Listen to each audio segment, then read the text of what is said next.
അപ്പോൾ മഴയൊക്കെ മാറി നല്ല അടിപൊളി വെതറായിട്ടുണ്ട് ആൽബർട്ടയിൽ. എനിക്ക് പോരാത്തതിന് ഇന്ന് ഓഫും കൂടെയാണ്. അപ്പം ഞാൻ വിചാരിച്ചു കുറച്ച് പരിപാടി ചെയ്ത് തീർക്കാനുണ്ട് ബാൽക്കണിയിൽ. അപ്പോൾ പിന്നെ അത് തന്നെ ആവാം. ആദ്യം നോക്കുന്നത് വേറെ ഒന്നുമല്ല കേട്ടോ, എൻ്റെ കിളികളുടെ തീറ്റ തീർന്നൊന്നാണ്. പെട്ടെന്ന് അങ്ങനെ തീരാൻ സാധ്യതയില്ല, കാരണം അപ്പുറത്തെ വീട്ടിലുള്ളവരും കൊടുക്കുന്നുണ്ട്. പറഞ്ഞ പോലെ തന്നെ തീർന്നിട്ടില്ല. അപ്പം ഇനി അത് റീസ്റ്റോക്ക് ചെയ്യണ്ട. ഇപ്പോൾ ഞാൻ എൻ്റെ വീട്ടിലെല്ലാ ചെടികളും വെച്ചേക്കുന്നത് ബാൽക്കണിയിലാണ്. കണ്ടെയ്നർ അല്ലെങ്കിൽ പോട്ട് രീതിയിലാണ് ഞാനെല്ലാം നട്ടിരിക്കുന്നത്. ഇനി പൂക്കളും ചെടികളൊക്കെ ഭയങ്കര ഇഷ്ടമാണ്, പക്ഷെ സ്ഥലമില്ല, റെൻ്റൽ സ്പേസിലാണ് താമസിക്കുന്നത്. അങ്ങനെയൊക്കെ വിചാരിച്ച് വിഷമിച്ചിരിക്കുന്ന ആരെങ്കിലും ആണെങ്കിൽ ധൈര്യമായിട്ട് ഫോളോ ചെയ്ത് കൂടെ കൂടിക്കോട്ടോ. അങ്ങനത്തെ കുറച്ച് ടിപ്പുകളും കാര്യങ്ങളൊക്കെയാണ് ഞാൻ പറഞ്ഞു തരാൻ പോകുന്നത് ഈ വീഡിയോയിൽ. ഞാൻ ആൽബർട്ടയിലാണ് താമസിക്കുന്നത്. അപ്പോൾ ആ വെതറിന് ചേർന്നിട്ടുള്ള ആ സോണിന് പറ്റിയ ക്ലൈമറ്റിന് പറ്റിയ ചെടികളാണ് ഞാൻ വാങ്ങിച്ച് വെച്ചിരിക്കുന്നത്. അത് റോസസ് ആണെങ്കിലും എല്ലാം അങ്ങനെ തന്നെയാണ്.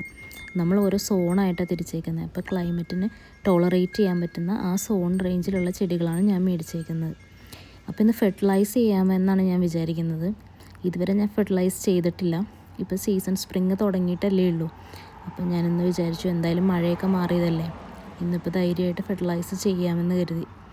അത്യാവശ്യം പൂക്കളുണ്ട് കേട്ടോ ഓൾറെഡി. അപ്പോൾ ഇത് മൾച്ചാണ്. ഇതെന്തിനാണ് ഉപയോഗിക്കുന്നതെന്ന് വെച്ച് കഴിഞ്ഞാൽ നമ്മളെപ്പോഴും വെള്ളം ഒഴിക്കേണ്ട. അതിൻ്റെ ചെടിയുടെ കടയ്ക്ക് എപ്പോഴും തണുപ്പായിരിക്കും. അതൊരു പ്രൊട്ടക്ഷൻ പോലെ, ഒരു ഇൻസുലേഷൻ പോലെയാണ് നമ്മൾ മൾച്ചിന് ഉപയോഗിക്കുന്നത്. ഇപ്പോൾ 2-3 ദിവസമായിട്ട് അടുപ്പിച്ച് നല്ല മഴയായതുകൊണ്ട് തന്നെ എല്ലാ സോയിലും നന്നായിട്ട് നനഞ്ഞ് തന്നെയാണ് ഇരിക്കുന്നത്. വെള്ളത്തിൻ്റെ ആവശ്യമില്ല. പിന്നെ നമ്മളെപ്പോഴും ശ്രദ്ധിക്കേണ്ടത് ഒരിക്കലും ഡ്രൈ ആയിരിക്കുന്ന സോയിലിലേക്ക് ഡയറക്റ്റ് നമ്മൾ ഫെർട്ടിലൈസർ ഒഴിച്ച് കൊടുക്കരുത്. അത് നമ്മുടെ റൂട്ടിനെ കരിച്ച് കളയാനുള്ള സാധ്യതയുണ്ട്. അപ്പോൾ എപ്പോഴും നമ്മൾ ശ്രദ്ധിക്കേണ്ടത് ആദ്യം നമ്മൾ വെള്ളം ഒഴിക്കുക, സോയിലെല്ലാം നനഞ്ഞെന്ന് ഉറപ്പ് വരുത്തിയതിന് ശേഷം മാത്രമാണ് നമ്മൾ ഫെർട്ടിലൈസർ ഉപയോഗിക്കേണ്ടത്. വേറെ ഒരു വളരെ പ്രധാനമായ കാര്യം നമ്മൾ ശ്രദ്ധിക്കേണ്ടത് എന്താണെന്ന് വെച്ചാൽ ഡ്രെയിനേജാണ്. നല്ല ഹോളുണ്ടായിരിക്കണം. അതുപോലെ തന്നെ നമ്മളെപ്പോഴും ചെക്ക് ചെയ്യണം ഇത് വെള്ളം ഡ്രെയിൻ ചെയ്ത് പോകുന്നുണ്ടോ എന്നുള്ളത്. വെള്ളം കെട്ടിക്കിടക്കുകയാണെങ്കിൽ ചെടിയുടെ കടക്കയിൽ ചീഞ്ഞു പോകാൻ സാധ്യതയുണ്ട്. ഈ ഫെർട്ടിലൈസറാണ് ഞാൻ ഉപയോഗിക്കുന്നത്, മിറാക്കിൾ ഗ്രോവിൻ്റെ. അപ്പോൾ അത് നിങ്ങൾ ശ്രദ്ധിച്ച് കഴിഞ്ഞാൽ അവിടെ 18-24-16 എന്ന് പറഞ്ഞിട്ടൊരു നമ്പർ കാണാൻ പറ്റും. അത് NPK എന്നുള്ള റേഷ്യോ ആണത്. എൻ്റെ ക്ലിമാറ്റസ് ക്ലൈംബ് ചെയ്യാൻ വേണ്ടി വെച്ച് കൊടുത്തൊരു സംഭവമാണിത്. അപ്പോൾ കാറ്റ് ഒരുപാടുള്ളതുകൊണ്ട് അത് ഭയങ്കരമായിട്ട് ആടുന്നുണ്ട്. അപ്പോൾ ഞാൻ വിചാരിച്ചു അതിനൊന്ന് ടൈ ചെയ്തൊന്ന് കെട്ടി വയ്ക്കാമെന്ന്. അതാകുമ്പോൾ അത് സ്ട്രോങ് ആയിട്ട് ഇരുന്നോളൂല്ലോ. ഇങ്ങനെ ഇത് ആടുവാണെങ്കിൽ നമ്മുടെ ചെടി, ഒന്നാമത് അതൊരു വള്ളിച്ചെടിയാണ്, അപ്പോൾ അത് പെട്ടെന്ന് ആ വള്ളിയൊക്കെ പൊട്ടിപ്പോവാനൊക്കെ ഉള്ള സാധ്യതയുണ്ട്. ക്ലിമാറ്റസും അതെ കേട്ടോ, നമ്മളുടെ ആൽബർട്ടയുടെ സോണിന് റേഞ്ചിന് പറ്റിയത്, അതായത് ക്ലൈമറ്റ് സോണിന് പറ്റിയത് തന്നെയാണ് ഞാൻ സെലക്ട് ചെയ്തേക്കുന്നത്. സോൺ 2 അല്ലെങ്കിൽ സോൺ 3 ഏറ്റവും പെർഫെക്റ്റാണ് എൻ്റെ സോണിന്. അപ്പോൾ ഞാൻ അതാണ് ഉപയോഗിക്കാറ്. പിന്നെ നേരത്തെ പറഞ്ഞ ഫെർട്ടിലൈസർ തന്നെയാണ് ഞാൻ ക്ലിമാറ്റസിനും ഉപയോഗിക്കുന്നത്. അപ്പം ഞാൻ നേരത്തെ പറഞ്ഞ നമ്പർ 18-24-16 അത് NPKനെയാണ് സൂചിപ്പിക്കുന്നത്. അത് മിക്കവർക്കും അറിയാൻ പറ്റും, അറിയാത്തവർക്ക് വേണ്ടിയാണ് ഞാൻ പറയുന്നത്. നൈട്രജൻ, ഫോസ്ഫറസ്, പൊട്ടാഷ്യം, അതാണ് അതിൻ്റെ റേഷ്യോ വരുന്നത്. അതിൽ നമ്മുടെ നമ്പർ 24 ആണ് കൂടുതൽ, അതായത് ഫോസ്ഫറസ് ആണ് കൂടുതൽ. ഫോസ്ഫറസ് കൂടുതലുണ്ടെങ്കിൽ അത് നമ്മളുടെ കൂടുതൽ പൂവുകളെ പ്രൊമോട്ട് ചെയ്യും, പൂവുകൾ ഉണ്ടാവാനൊക്കെ പ്രൊമോട്ട് ചെയ്യും. ക്ലിമാറ്റസ് ഒരുപാട് വെറൈറ്റി ഉണ്ട് കേട്ടോ. എൻ്റെ കയ്യിലുള്ളത് 2 വെറൈറ്റിയാണ്.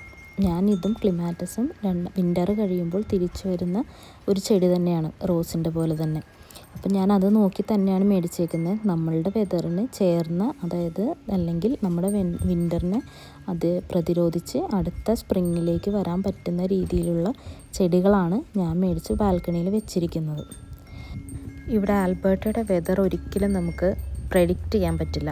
എത്ര ഹാർഷായിരിക്കും വിൻ്ററെന്നോ ഒന്നും നമുക്ക് പ്രെഡിക്റ്റ് ചെയ്യാൻ പറ്റത്തില്ല.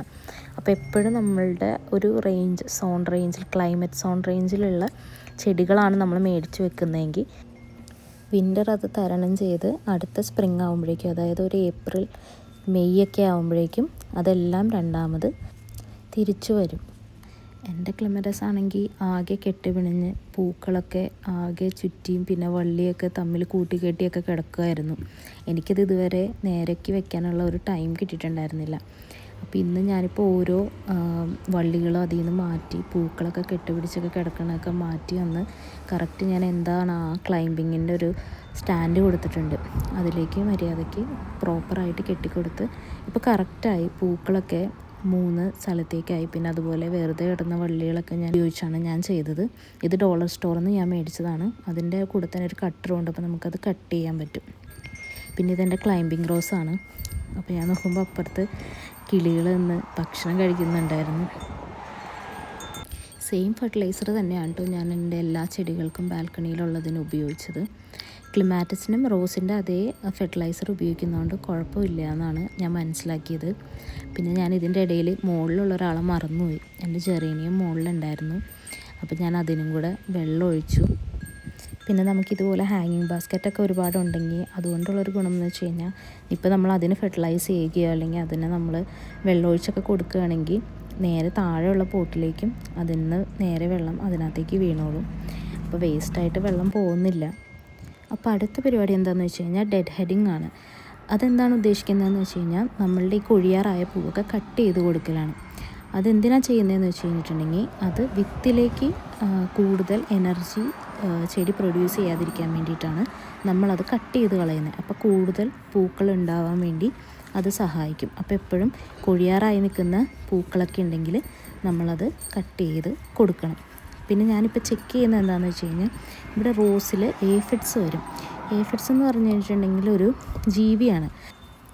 ഇത് റോസിൻ്റെ പുതിയ ഗ്രോത്ത് എന്നൊക്കെ ന്യൂട്രിയൻസൊക്കെ ഊറ്റി കുടിക്കുകയും പിന്നെ അതുപോലെ തന്നെ പിന്നീട് വരുന്ന മുട്ടുകളൊക്കെ നമ്മൾ പെട്ടെന്ന് കരിഞ്ഞുണങ്ങി പോവുകയും ചെയ്യും. അപ്പോൾ പൂക്കളൊന്നും ഉണ്ടാവില്ല.